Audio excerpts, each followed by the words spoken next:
Welcome to our listening practice. Today, you, my friend, will have the chance to practice your listening while I'll tell you a little bit about how the phrasal verb challenge worked out. So, I will tell you from the phrasal verb challenge since the beginning how I planned it, why I made it, a little bit of the planning, how I did it, and the execution of it. And besides that, I will also tell you when it carried out as long as I was posting and all the other things that I did according to it. So it will be an amazing time. My invitation to you is that, hey, have a little bit of a piece of paper and a pen because this will be a great way for you to practice your English, my friend. Oh, yes. Pay attention to the type of verbs that I use, the times, the verb tenses that I use, and expressions, why not? And if during the practice you have any type of questions, please let me know. Okay? So what do you say if we start? My name is Coach Esteban 101 and I help people develop their English using techniques made of language coaching, where basically I help people kind of get out of their comfort zone regarding English and finally make themselves understand that they can really understand English and why not speak it? Because it's very simple. So let's get it on with the phrasal verb challenge. Oh, yes. How was it born? How was the challenge born? The challenge was born basically because, I have a course that I did some time ago. And while I was talking to the students from the course, one of the things that we were discussing during some of the live sessions were the phrasal verbs, the lack of phrasal verbs. Because there are verbs that are normal, just made out of one word, and there are things called the phrasal and prepositional verbs. The phrasal and prepositional verbs, they are made out of two or even three words. And normally, one of those words is a common verb, and the second word is a preposition, or an adverb. So when you put them together, the whole definition of it or the whole meaning of the word changes 100%. It changes to a totally different phrasal verb. I'll give you an example. You have the verb to work, that is the action of getting on your computer and things like that. And when we put the word out, you got to work out. To work out is basically when you are exercising. You're doing any type of exercise activity with your body. All right? So that's how I understood that it's not enough to just teach verbs, but it's also very common to see phrasal verbs or to understand when there is a phrasal verb. So basically, you will understand when there are phrasal verbs. And while I'm speaking to you, I am trying to be I'm trying to be as conscious as I can be, so that every time that I use a phrasal verb, I will do like this with my hand, okay? So if I use a phrasal verb, I'll do this with my hand so that you understand, wow, this guy just used a phrasal verb. And if there's any comment or any word that you didn't understand, you can just post in the comments the minute when I said it, and you can ask me like, what did you say there, Esteban? Because I didn't understand anything. But my friend, don't worry. This practice is just for you to have a little bit of contact with the language, the daily contact that we normally like having. So if you're washing the dishes, this practice is for you. If you're driving your car, this practice is for you, and so on. Or if you just want to have contact with the language while you work, then Coach Esteban can be together with you while you work. Okay, my friend? So that's why I decided to do it. I decided to do the challenge because I said, okay, so phrasal verbs is something that's very important for people in the learning process because it will help them communicate in a very assertive way. It will help them communicate in a way that they can understand when a native says something that is made out of a phrasal verb. There, I just used one, made out of, and so on. So once I decided to do it, I said, okay, maybe I can start posting some phrasal verbs randomly, and then that's it. Nice. I will post phrasal verbs in a random way, and then people will learn them, and woo, everybody wins. But I said, like, okay, I need something to instigate myself. I need something to help myself to make it better, even better.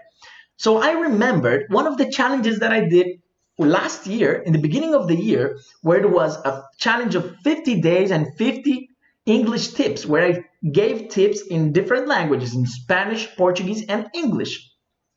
And then I said, why don't I make a challenge to say 50 phrasal verbs, to teach the people 50 phrasal verbs, some of the most common ones, so that they can have access to this amazing world of the phrasal verbs. So that's how the challenge was born. And it was born some months ago, where I started planning. But then, after I decided to do it, then we came to the planning part. So planning the challenge was a little bit more difficult. You know why? Because if you go to Saint Google and you search for a phrasal verb to search for, then you put phrasal verb or most common phrasal verbs, you will see lists and lists and lists of different phrasal verbs. And then there are files with over 3,000 phrasal verbs. Over 3,000, can you imagine that? So when I saw that, I was like, I'm not going to give 3,000 of them. This is going to be a lot. And many of them are not common. They're not used by people. So it doesn't make any sense if I give you a list of 3,000. So I chose 50, only 50. And those 50 were quite amazing, because what I started doing, it was getting all these lists and the phrasal verbs that I normally have seen, or that I have more contact with, and started writing them in a piece of paper. Very simple. The planning was very simple, but it took some time. So I started writing them in a little piece of paper, where I was taking some of the requests, or there were some guidelines for a phrasal verb to be in that list. And basically the guideline was for it to be helpful for people's professional life. It needed to be helpful for people's personal life, like for trips and traveling and so on, and for academic life. So people who study English or do a master's or a doctorate or a PhD or something like that, they can use it. So that's how I chose them. I started looking at these lists of endless and endless phrasal verbs, and I started having many of them. I guess I wrote over 120. And then over those 120 phrasal verbs, I started taking out some of them that I was like, okay, I'm going to take out this one to take out. Or I started taking away from the list some of them to take away. And so it was quite fun, because when I was looking at them, the first brainstorm that I did was, I'm going to write the ones that are common, that I find common. And then I took out the ones that are less common, and I was left with a list of 50 phrasal verbs. Once I had the list of 50 phrasal verbs, then I decided, okay, this is going to be it. I just decided number 1 and number 50 that I chose to start off, that is to begin something, to start off, and to finish off was the last one. So it was just to begin and just to end. It was quite simple. Once I had it, I took each of the items or each of the things, and made some examples for when I was going to record the videos per se. So I took them off the list and I say, okay, let's write some examples for each of them, applying them to the type of life that the person was going to use in that moment. So if a phrasal verb was going to be made for the professional life, I basically took and wrote an example with professional life, or like thinking as if the person was in a company or so on. It was very interesting. If the phrasal verb was more used for a traveling experience, then I would make examples regarding travel experience or family examples. I like to use family examples, because that way you can make a context of it. You can contextualize the verb so that it's easier for you to understand. Once I made each of the examples for each of the verbs, then it was time for the most difficult part. The most difficult part was recording them, because logically you need to record 50 videos. And each of the videos, I know it looks easy. Making this, it might look easy, but it's not easy at all. Because you need to record in a way that people understand, in a way that people can use it eventually, and to be clear enough with the information that I'm giving in it. So I was like, wow, I have to do it this way and the other one. So probably one of the most difficult ones was the first one, because it was the first challenge for a phrasal verb. It was not like the typical video where I just give a tip, because if I give a tip, I just simply give an explanation and I tell you, hey, this is how it works. Don't confuse it with this, and this is an example. That's a typical one. However, in these ones, I needed to make it clear to put in the balance what it meant in Portuguese so that people could understand the meaning of it and not confuse it with the verb per se. Like, for example, to give away. To give away is something that you give for free, right? But to give is just handing in. So I can give you this little box. I'm giving you this little box right now. But if I said to give away, I give away the box. I can give the box away to somebody else that doesn't even need, and she will take it and will never see this box again. So that makes a big difference, because if you wanted to see it, then you need it to make that difference very clear. It's like a parallel thing, you know? So it's quite interesting experience in that aspect. Once I started doing that, I recorded the first one, and I was doing like this, because you need to edit after, right? So I was doing like, I'm gonna take the phrasal verb, then with the phrasal verb, I'm just simply gonna write or record the video. I need to edit the video and so on. So if I did that the same day that I recorded, it would be basically a very tough situation, because besides the challenge, I also had other things to do. So I would basically be recording some days, or I dedicate some specific free times to recording the verbs and then edit them with the help of somebody else. So somebody else was helping me with the edition, because logically we're talking about editing 50 short videos. Besides that, you need to record the other 50 videos and get ready and prepare the rest of the information, the rest of the lives that I do again. So that was one of the biggest things in the challenge, recording the videos and editing them. I had a lot of help editing. So if the person who's editing this, or who edited the phrasal verbs, I am very grateful to you. Thank you very much for editing all of them. They were amazing.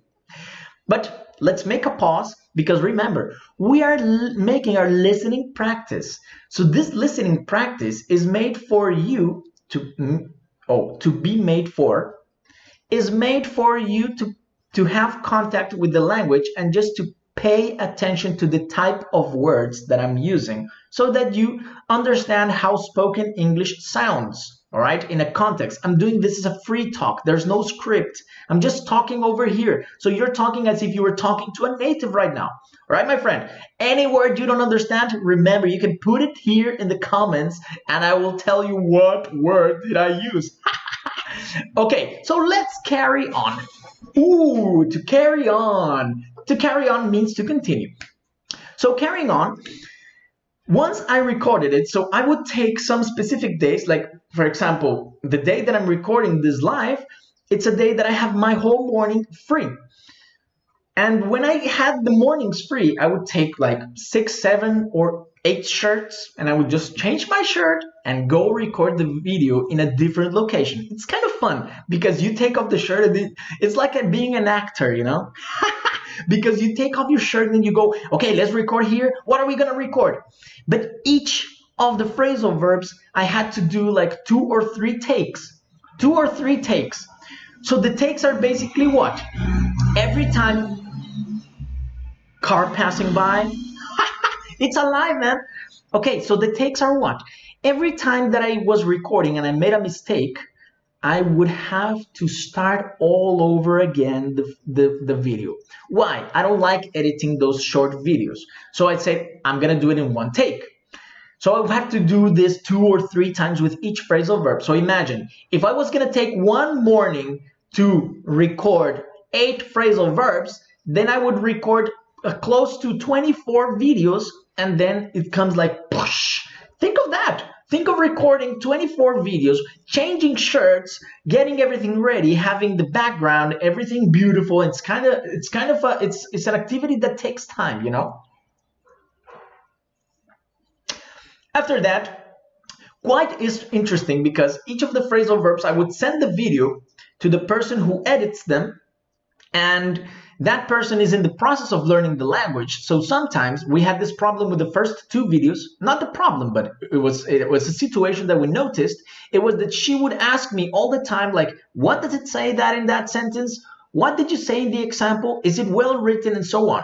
So for the next 48 videos, every time I sent her the video, I would have to write, I would write her the examples, and this, like example number 1 is this, and this.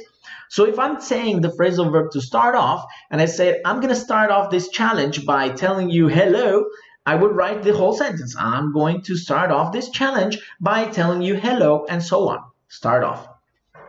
So it's kind of interesting because each of the things, it has like a planning, a very interesting planning that you just see the result.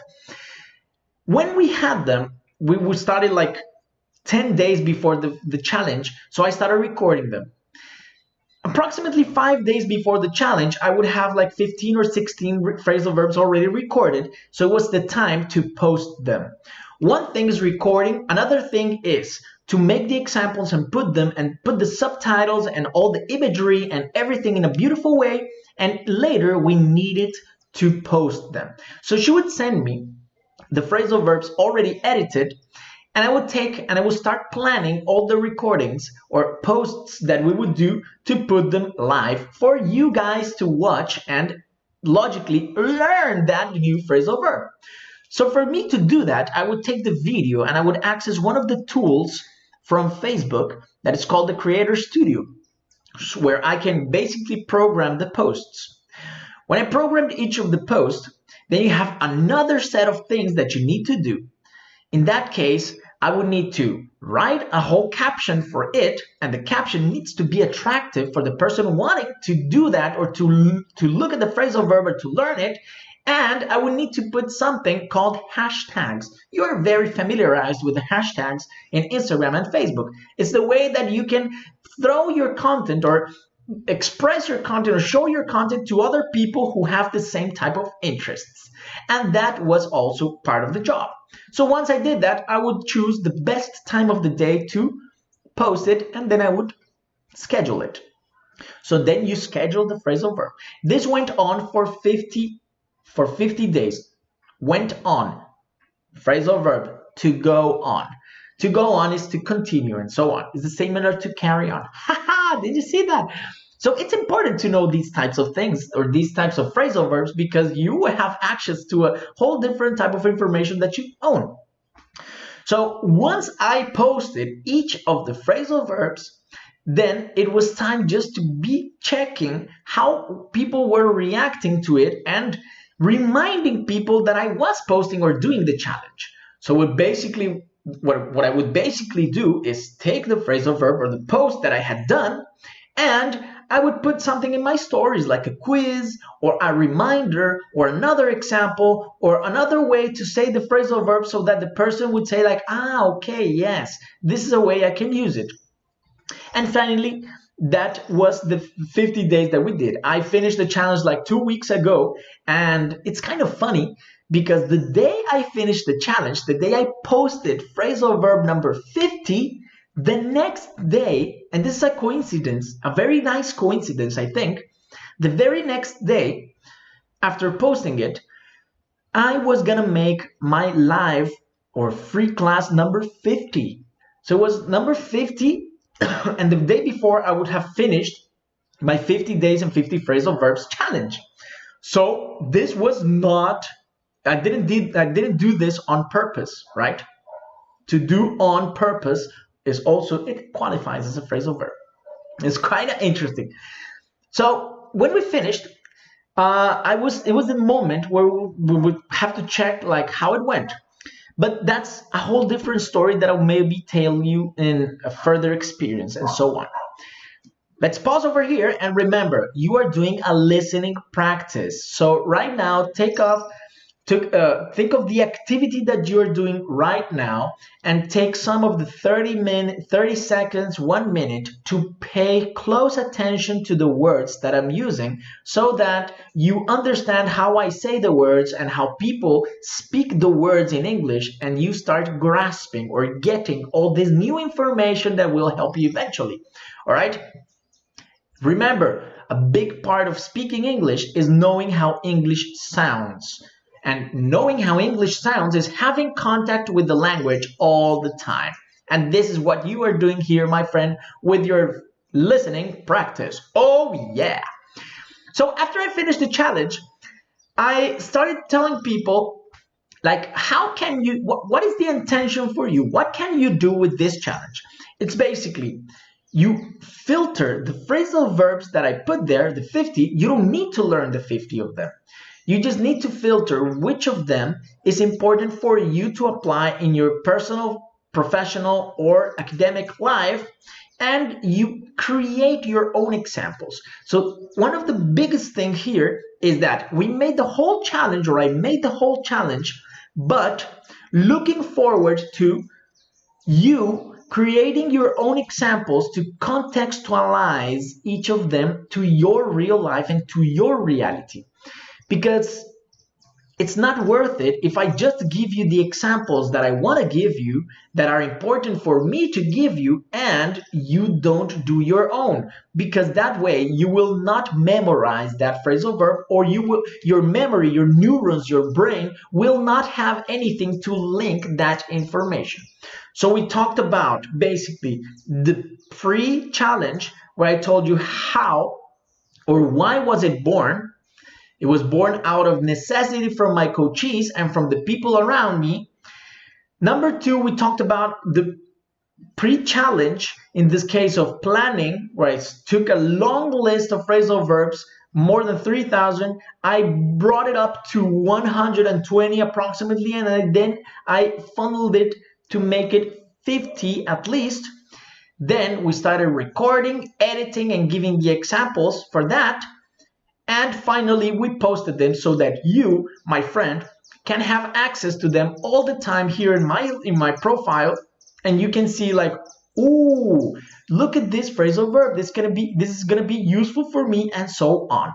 So that's how the challenge was created, how the challenge was born, done, planned, executed, and what you need to do with the challenge.